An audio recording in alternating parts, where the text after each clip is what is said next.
आप सब जानते हैं कि पिछले 10 वर्षों में माननीय प्रधानमंत्री श्री नरेंद्र मोदी जी के नेतृत्व में भारत के सारे इकोनॉमी के सेक्टर्स में, इकोनॉमी के सभी सेक्टर्स में एक के बाद एक बड़े बदलाव आए हैं और अच्छी ग्रोथ हुई है और एक अच्छा समावेशी विकास हुआ है। एक ऐसा विकास हुआ है जिसमें सबके लिए नई अपॉर्चुनिटीज़ बनी हैं और इस नई अपॉर्चुनिटी बनाने में स्पेशली एम्प्लॉयमेंट रिलेटेड अपॉर्चुनिटीज़ हो, अपने जीवन स्तर में सुधार लाने की अपॉर्चुनिटीज़ हो, इकोनॉमिक एक्टिविटी के लिए अपॉर्चुनिटीज़ हो, उस सब में इंफ्रास्ट्रक्चर का बहुत बड़ा रोल रहा है। तो जैसा माननीय प्रधानमंत्री जी ने कहा था कि नई सरकार में आते ही पहले ही 100 दिनों के अंदर अंदर बड़े बड़े फैसले लिए जाएंगे। तो इंफ्रास्ट्रक्चर में अगर हम देखें, कुल मिला के करीब 9 लाख करोड़ से ज़्यादा के सैंक्शंस अप्रूवल्स कैबिनेट के द्वारा किए गए। इस छोटे से शॉर्ट पीरियड में 4 जून के बाद में आज हम 24 अक्टूबर में हैं, इतने से शॉर्ट ड्यूरेशन में बड़े बड़े फैसले लिए गए हैं और इन फैसलों में सारे सेक्टर कवर हुए। एयरपोर्ट हो, पोर्ट हो, हाईवे हो, रेलवे हो, मेट्रो हो, इंडस्ट्रियल टाउनशिप्स हो, हाउसिंग हो, इन सब सेक्टर्स पे बहुत बड़े बड़े फैसले लिए गए। कुछ फैसले तो ऐसे हैं जो कि आगामी कई वर्षों तक हमारे देश के सर्विस में लगेंगे, बहुत काम उससे आगे बढ़ेगा। जैसे वाडवन पोर्ट है डाहणू के पास में, महाराष्ट्र में। इसको वदावन मत बोलिएगा ना, वाडवन है इसका करेक्ट नेम। महाराष्ट्र में काम कर रहा हूँ ना तो मुझे करेक्ट प्रोनाउंसिएशन इसका मिला वहाँ, वाडवन पोर्ट। तो वाडवन पोर्ट है, जैसे फिर हमारे जो 12 इंडस्ट्रियल स्मार्ट सिटीज़ बन रही हैं, ये ऐसे प्रोजेक्ट्स हैं जिससे कि कई कई वर्षों तक देश को लाभ होता रहेगा। तो इसी कड़ी में आज 2 बहुत बड़े फैसले लिए गए हैं। पहला लिया गया है अमरावती रेलवे लाइन। आप सब जानते हैं अमरावती आंध्र प्रदेश की नई कैपिटल सिटी है और ये कैपिटल सिटी बहुत ही एक नए तरीके से, साइंटिफिक तरीके से इसको डेवलप किया गया है, जिसमें अर्बन किया जा रहा है, जिसमें कि अर्बन प्लानिंग के सारे पॉइंट्स को इसमें फोकस किया गया है। तो अमरावती के लिए रेलवे कनेक्टिविटी करने के लिए एक नई लाइन 57 किलोमीटर्स की 2245 करोड़ रुपीस के इन्वेस्टमेंट से बनेगी। कृष्णा रिवर पे एक नया ब्रिज बनेगा। There will be a new bridge constructed on the river Krishna. That will be a bridge. It's a long bridge. It will be 3.2 kilometer length and it will be one of the major bridges of Indian Railways. This project is a very ambitious project. This will provide direct rail connectivity to Hyderabad, Chennai, Kolkata, Nagpur, and via Nagpur to Delhi and via Hyderabad to Mumbai. Direct connectivity to practically all the metros will get connected to Amravati. If you recall the old days, when a city was getting constructed, like Gandhinagar was constructed, Gandhinagar, Gujarat ke capital naya jab bana, that time for the 40 years there was no railway connectivity to it. That was the way our country was functioning in the period before 2014. Now things have changed. As the city is getting developed, साथ ही साथ उसका railway connectivity का काम चालू हो गया। यानी शहर जैसे बनेगा वैसे ही इसका रेलवे कनेक्टिविटी भी साथ ही साथ बन के आ जाएगा। कई सारे अच्छे कल्चरल हिस्टोरिकल प्लेसेस हैं, वो भी कनेक्ट होंगे इससे। अमरलिंगेश्वरा स्वामी टेम्पल है, अमरावती स्तूपा है, ध्यान बुद्धा स्टैचू है, ओंडावली केव्स हैं और जो कई पोर्ट्स हैं, Machilipatnam port, Krishnapatnam port, Kakinada port, Vizag port, इन सब के लिए कनेक्टिविटी होएगी। बड़ा प्रोजेक्ट है। It will create 19 lakh human days employment. It will also save 6 crore kilogram of carbon dioxide. It's very environmentally sustainable and that means it is like equivalent of planting 25 lakh trees. इतना इसका, इस प्रोजेक्ट का importance है। This was approved by Honorable Prime Minister Shri Narendra Modi ji in the cabinet today, and this is one of the long cherished dreams of the people of Andhra Pradesh. The location of the line is like this. If you look at the river Krishna, take river Krishna as the reference point for explaining. This is the river Krishna. If you see the green area, this is the area earmarked for developing Amravati capital city. Across the river is a very nice Kondapalli reserved forest. So that way environmental as well as the urban planning matters are in a sense balanced very nicely in this entire project. Then the line which will be, and we actually did multiple combinations and permutations. We looked at many options and finally we selected this particular alignment in consultation with the state government. The line will be basically connecting Irupulam to Namburu, and the stations will be Pedapuram, Chinnarao, Pelam, Gottumakkal, Paritala, Kotapalli, Vadamanu, Amravati, Tadikona and Koppavaram. There will be a multimodal logistics hub at Paritala. This just beyond the river, right? North of river. And I want you to understand how this will connect to all the 5 big cities. There you see Vijayawada. Vijayawada के पास में अमरावती है, right? Chennai connectivity directly towards this side. Kolkata towards Howrah directly connectivity. Towards Hyderabad and Mumbai beyond connectivity via Guntur and via Kazipet also. Then via Kazipet it goes all the way to Nagpur and then it goes to Delhi.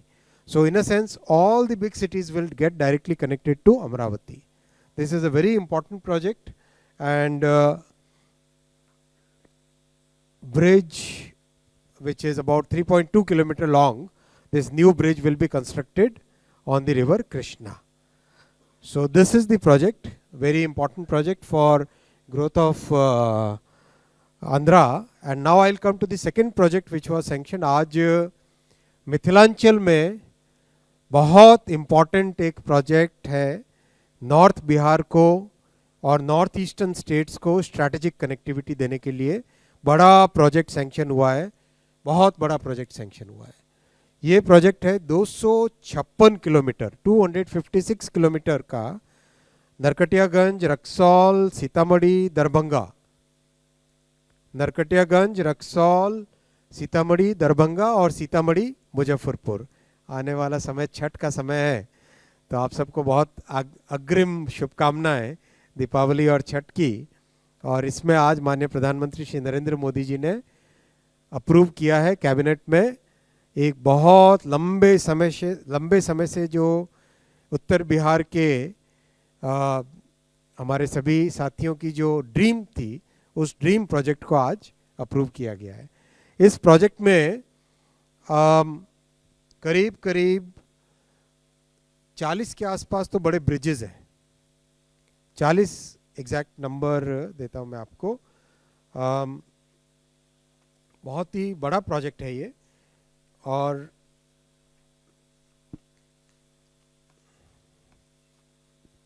कागज आपको देता हूं exact numbers. और इसमें basically आप देखोगे आगे वाले पेज पे आप देखोगे नेपाल के बॉर्डर के साथ साथ ये जो रेड कलर में दिखाई दे रहा आपको नरकटियागंज, आप देखिए नेपाल गंडक रिवर के ऊपर वाला हिस्सा देखिए.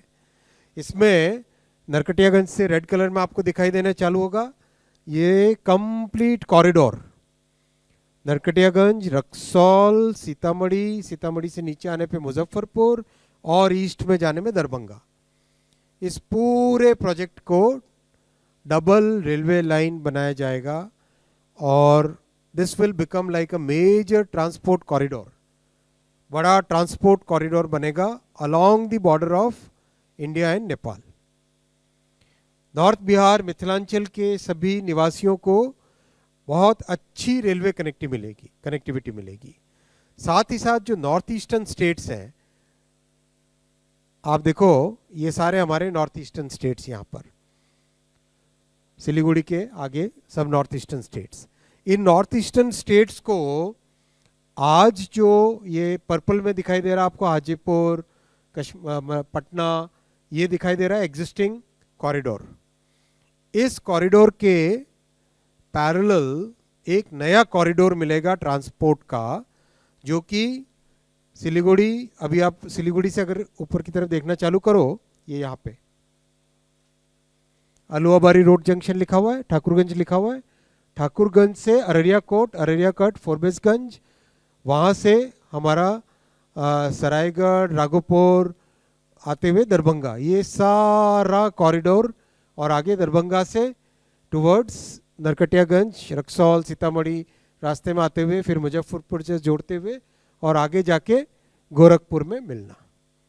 ये कंप्लीट बड़ा एक ट्रांसपोर्ट का कॉरिडोर बन रहा है जो आज अप्रूव हुआ है।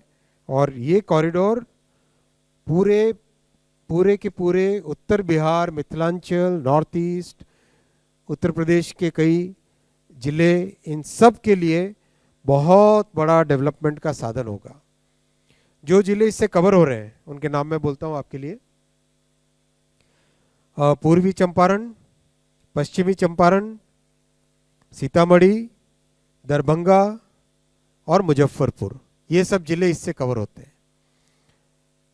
ये प्रोजेक्ट अपने आप में बहुत एम्बिशियस प्रोजेक्ट है और हमारे कई बड़े, हमारी संस्कृति की पहचान के कई बड़े सेंटर्स को ये प्रोजेक्ट जोड़ता है। अयोध्या जी को जोड़ेगा माँ जानकी के जन्म स्थान से, राइट, और काठमांडू की कनेक्टिविटी इससे आती है, जनकपुर की कनेक्टिविटी आती है और लुम्बिनी की कनेक्टिविटी इससे आती है। यानी हमारे सांस्कृतिक इतिहास की जो बहुत बड़ी, हमारी सभ्यता के बहुत बड़े जो सेंटर्स हैं, उन सेंटर्स को ये रेलवे लाइन जोड़ती है। बहुत बड़ा प्रोजेक्ट है, 4,553 करोड़ रुपए का प्रोजेक्ट है, 4,553 करोड़ रुपए का प्रोजेक्ट है। It's a huge project, 4,553 crore, 256 kilometres, 87 lakh human days employment create होगा इसमें काम के दौरान, and 162 crore kilogram of carbon dioxide will be saved. 162 crore kilogram, which is, अगर आप उसको इक्विवेलेंट कितने पेड़ लगाए उसके बराबर में अगर कंपेयर करो तो this is equivalent of planting 6.5 crore, 6.5 crore trees के बराबर ये इससे एनवायरमेंटल बेनिफिट मिलेगा। पूरे नॉर्दर्न बिहार, मिथिलांचल में food grains, fertiliser, cement, containers, इन सब का मूवमेंट इससे आसान हो जाएगा। और एक बहुत बड़ा जो बेनिफिट मिलेगा मिथिलांचल को, वो मिलेगा कि जो ईस्टर्न कोस्ट पे ये सारे के सारे जो पोर्ट्स हैं, वाइजैग से लेके Paradip, Haldia, Kolkata port, Dhamra port, Gopalpur port, इन सब, यहाँ पे नीचे और थोड़ा सा जाओ तो काकीनाडा पोर्ट, इन सब पोर्ट्स के लिए एक डायरेक्ट कनेक्टिविटी मिल जाएगी मिथिलांचल को। यानी मिथिलांचल में कोई इंडस्ट्री अगर आना चाहे अब, तो उनके लिए एक पोर्ट कनेक्टिविटी का बड़ा बेनिफिट मिलेगा। मिथिलांचल के ट्रेड, इकोनॉमी, इंडस्ट्री, इसके लिए बहुत बड़ा इससे पॉजिटिव एक इम्पैक्ट आएगा। आपको ध्यान होगा पिछले 2-3 कैबिनेट पहले एक कई सारे जो मिसिंग लिंक्स थे, उड़ीसा, झारखंड, बिहार को कनेक्ट करने वाले और वेस्ट बंगाल को कनेक्ट करने वाले कई जो मिसिंग लिंक्स है, वो सारे एक एक करके अप्रूव हुए थे। आज का ये प्रोजेक्ट बड़ा एक कॉरिडोर, और उसके साथ अगर आप देखो उन सब लिंक्स को, रेलवे लाइंस के लिंक्स को जोड़ो, तो ये कंप्लीट बिहार के लिए और विशेषकर उत्तर बिहार के लिए एक बड़ा ट्रांसपोर्ट कॉरिडोर बनके उभरेगा। साथियों, मैं आज के तीसरे बड़े फैसले पे आता हूं। आप सब जानते हैं कि 10 वर्षों में प्रधानमंत्री श्री नरेंद्र मोदी जी ने भारत की जो इनोवेशन इकोनॉमी है, स्टार्टअप इकोनॉमी है, उसको एक अलग नया आयाम दिया, एक नया ट्रांसफॉर्मेशन किया, एक टोटली नए डायरेक्शन पे लेके गए। जहां 10 साल पहले 300-400 स्टार्टअप होते थे, आज 1,20,000 से ज़्यादा स्टार्टअप्स हैं हमारे पास। जहां यूनिकॉर्न भारत में कुछ गिनती के थे, वहां आज 100 से ज़्यादा यूनिकॉर्न है। और ये बड़े एक समृद्ध कॉन्टिनेंट के समृद्ध राष्ट्रों से भी ज़्यादा यूनिकॉर्न भारत में है आज। मैं नाम नहीं लूँगा, लेकिन कई जो रिच कंट्रीज़ अगर हम यूरोप की देखें, उन रिच कंट्रीज़ में जितने यूनिकॉर्न हैं उनसे ज़्यादा आज भारत में यूनिकॉर्न्स हैं। ये 10 वर्षों का स्टार्टअप इकोसिस्टम को डेवलप करने का एक बड़ा अचीवमेंट है। और स्पेस जैसे सेक्टर में, जिस सेक्टर की बहुत ज़बरदस्त ग्रोथ होने वाली है, जो एक बहुत इम्पॉर्टेंट स्ट्रैटेजिक सेक्टर है, और जिस सेक्टर में इनोवेशन बहुत बड़ी मात्रा में होने वाला है, उस सेक्टर को प्रधानमंत्री जी ने एक ऐतिहासिक फैसले से 2020 में सभी इनोवेटर्स के लिए खोला था, स्टार्टअप्स के लिए खोला था। तो आज एक बड़ा महत्वपूर्ण फैसला लिया गया है, 1,000 करोड़ रुपए का वेंचर कैपिटल फंड सेटअप किया जाएगा स्पेस सेक्टर के लिए। The Union Cabinet has today approved setting up a venture capital fund with a corpus of 1,000 crore rupees for promoting startups in the space sector. I am repeating it. The Union Cabinet has today approved the setting up of a venture capital fund with a corpus of 1,000 crore rupees for promoting startups in the space sector. And this reflects our Honorable Prime Minister Shri Narendra Modi ji's commitment toward creating more and more opportunities for our youth, more and more opportunities for our entrepreneurs, and more opportunities for innovative startups. This fund will basically be structured like an alternate investment fund, AIF, of category 1 and category 2. And all the regulations which apply to an AIF, the SEBI regulations, they will all be applicable to this fund. It will be operated by a professional fund manager, and professional fund managers like the State Bank of India, like SIDBI, they will be roped in for managing this fund.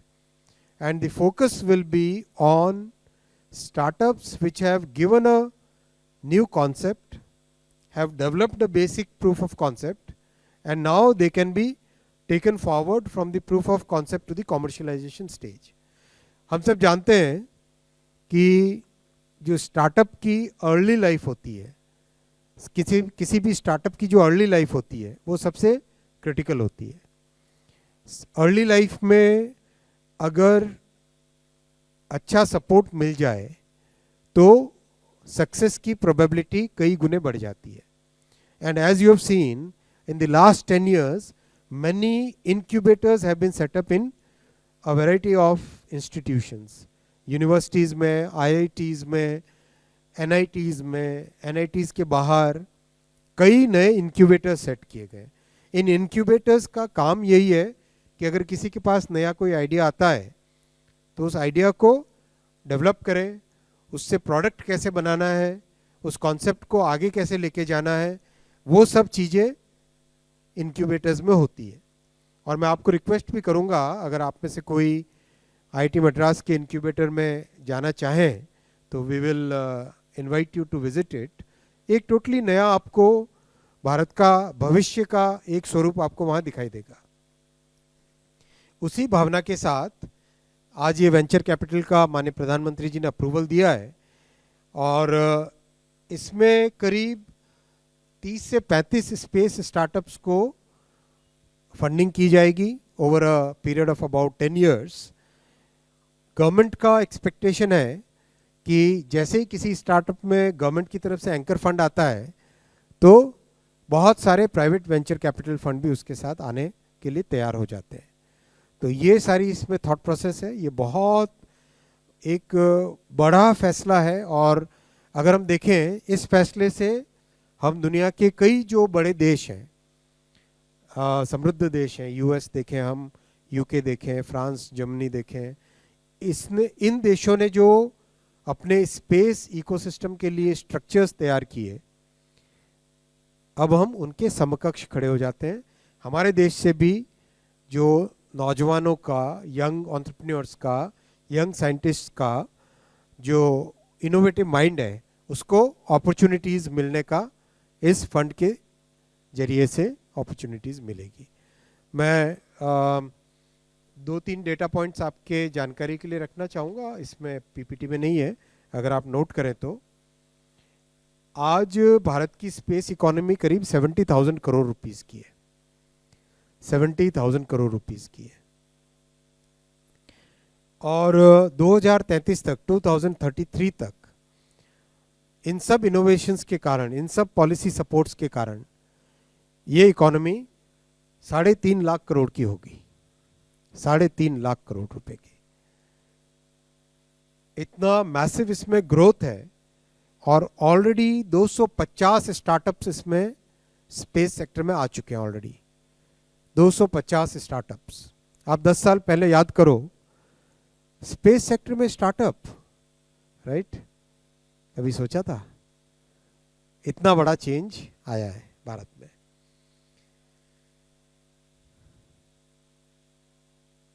तो इन तीनों बड़े फैसलों के साथ मैं यहाँ पे रुकूंगा और आपके क्वेश्चंस लूँगा। और डॉक्टर सोमनाथ जी भी आज आए हैं साथ में, स्पेस के बहुत महारथी, हमारे बहुत अच्छे साइंटिस्ट, पिछली बार भी आपके पास आपके कई प्रश्नों का जवाब देने आए थे। तो now we will take the questions. 76. Sir, I am Deepak from Times of India. We saw two big decisions about Bihar and Andhra Pradesh. Both are run by the allies in the government. So I am trying to find out when did this proposal came to center. Why I am asking is primarily because the earlier chief minister was also informally supporting the government. Was it from that time or it came all after this new government was formed? Both the decisions. Deepak is trying to find out politics where there is no politics. Development is our Prime Minister Shri Narendra Modi ji's biggest objective. There is no question of politics in these two projects. These two projects have been in progress for some time, and both the projects are very complex projects. In the case of Amravati, we had to look at multiple options. And in the case of North Bihar, the connecting links, for example, this green part, that part construction is already progressing now. So as the progress happens on the connecting links, it was important to go to the entire corridor. So there is no question of politics in it, Deepak. This is development.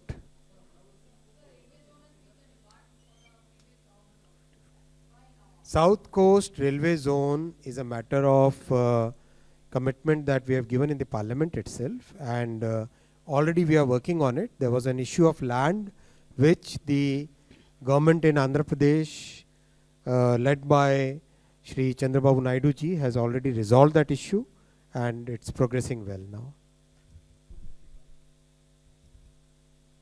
255. Sir मेरा नाम सचिन बुधौलिया है, मैं Uni से हूँ। मेरा सवाल ये है कि सर ये जो दोनों के रेलवे के प्रोजेक्ट हैं, इस पर टाइम लिमिट कुछ नहीं इसमें बताया गया है कि कब तक ये कंप्लीट कर देंगे ये? करीब 4 साल का टाइम लिमिट है। बड़े प्रोजेक्ट्स हैं दोनों के दोनों, 4 साल के टाइम में बनेंगे। कृष्णा रिवर पे 3.25 किलोमीटर का 3.2 किलोमीटर का ब्रिज है, उसमें काफ़ी टाइम लगता है ब्रिज में, और बड़ा ब्रिज है, मेजर ब्रिज है। और साथ ही साथ जो अपना नॉर्थ बिहार के प्रोजेक्ट, इसमें 40 से ज़्यादा ब्रिजेस हैं। आपने नॉर्थ बिहार से यहाँ पे है कोई? कई है ना, राइट? तो आप सबने देखा वहाँ पे काफ़ी वाटर बॉडीज़ रहती हैं, कई नदियाँ हैं और कई छोटी नदियाँ हैं, कई बड़ी नदियाँ हैं। तो कॉम्प्लेक्स प्रोजेक्ट है, 4 से 5 साल में कंप्लीट करेंगे। 271.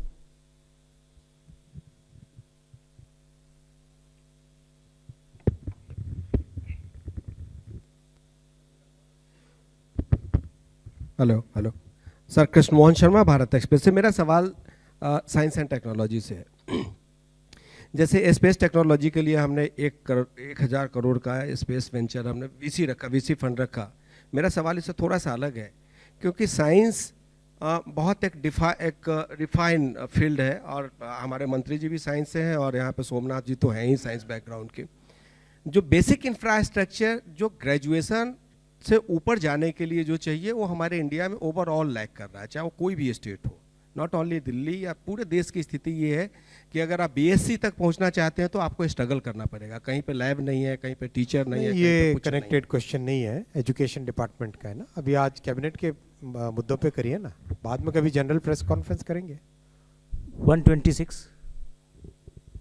Sir Tarun Sharma from Zee business. Sir जो आपने आज जो स्टार्टअप फंड या वीसी फंड जो आज लॉन्च किया है स्पेस स्टार्टअप के लिए, सर क्या ये कंपनीज पहले से रजिस्टर्ड हैं उनको ये मिल पाएगा, या जो नई कंपनीज रजिस्टर्ड होंगी स्पेस के अंदर उनको मिल पाएगा? क्योंकि 250 कंपनीज आप कह रहे हैं कि ऑलरेडी काम कर रही हैं, तो सर ये मैं आपसे सभी समझना के लिए चाहूँगा। सभी एलिजिबल है। 275। Sir, this is Abhishek from Business Line. Two questions. One is on what is the status of these two new railway projects that is announced today and the previous ones of the cabinet. That's one.